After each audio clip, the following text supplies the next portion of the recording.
এ বাবা গাছ, তুই এবার এবা করছিস কে বাবা? তুই এত সুন্দর ফুল আসলি বাবা, এত সুন্দর ফুল বেরোলি বাবা, কিন্তু সবে এক জায়গায় এত ফুল বের হয়ে বাবা তুই এইভাবে রাগ করলি কে বাবা? তুই রাগ করেছিস, এমন রাগ করেছিস যে সবগুলো ফুল সব বাবা মরে গিয়েছিস বাবা।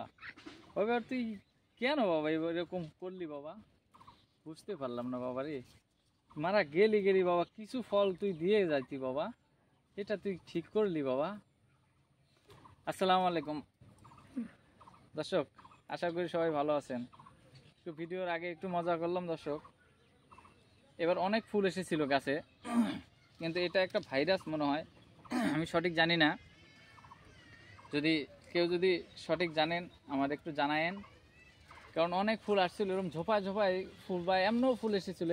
এরকম হয় বেশ অনেক গাছেগুলোই হয়, কিন্তু এই দেখেন এমনভাবে ফুলগুলো মারা গেছে। কিন্তু পানি দেওয়ার ব্যবস্থা আমার তো ছিল, ঝর্ণা করেছি, পানিও দিয়েছি, কিন্তু জানি না কি কারণে হয়েছে। সবগুলো ফুল আপনার যে পরিমাণ আসছে সবগুলো আপনার মনে করেন ফুল মারা গেছে। মারা যাওয়ার মানে এমন তো সব শেষ, এটা সব ফল হবে না আর কি।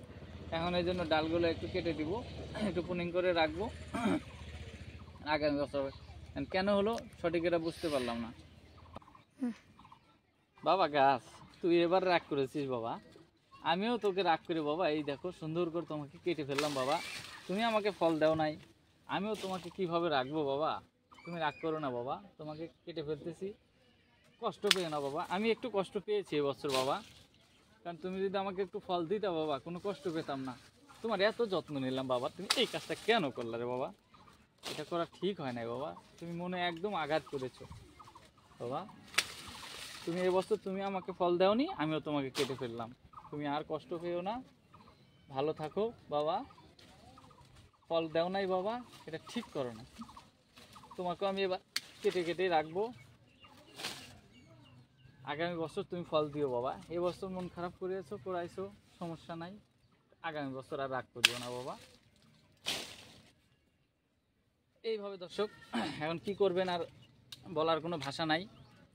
একটু মজাও করলাম আপনাদের সঙ্গে, গাছের সঙ্গে একটু মজা করে আপনাদের দেখালাম। কারণ কী করবো, কারণ এটা যত্ন নিয়েছি, কারণ এটা ভাইরাস কি আমি সঠিক জানি না, এটা কী ধরনের ভাইরাস, এটার কি করলে এইগুলোর সমাধান আসবে।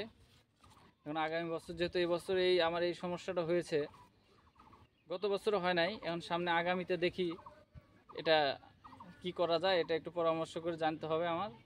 না জানলে তো আমি এটা মানে সমাধানে না নিয়ে আসলে তো মনে করেন ফলন পাবো না, তাহলে তো কোনো লাভ হবে না। যদি প্রত্যেক বছর এরকম হয়, আমার বিগত আরও পিছনে 3 বছর গিয়েছে, সেই 3 বছর আমি ফল পেয়েছি, এবার 4 বছরের মাথায় বাগানটা পড়লো, কিন্তু এই যেরকম হয়ে বেশ কয়েকটা গাছে এরকম হয়েছে, 4-5টা গাছ এরকম হয়ে গেছে। আল্লাহ ভরসা, এখন আগামীতে দেখব যে এটার সমস্যাটা কি, এটা সমাধান করে যেন সামনে যেন না হয়, দেখা যাক। এভাবে দর্শক এখনই ডালগুলো পুনিং করে রেখে দিচ্ছি, কারণ এগুলো বাগানে রেখে তো লাভ না, আর মনে কষ্ট লাগে। আল্লাহ ভরসা, কারণ এগুলো আমার মনে হয় কোনো একটা ভাইরাসই হয়েছে আর কি।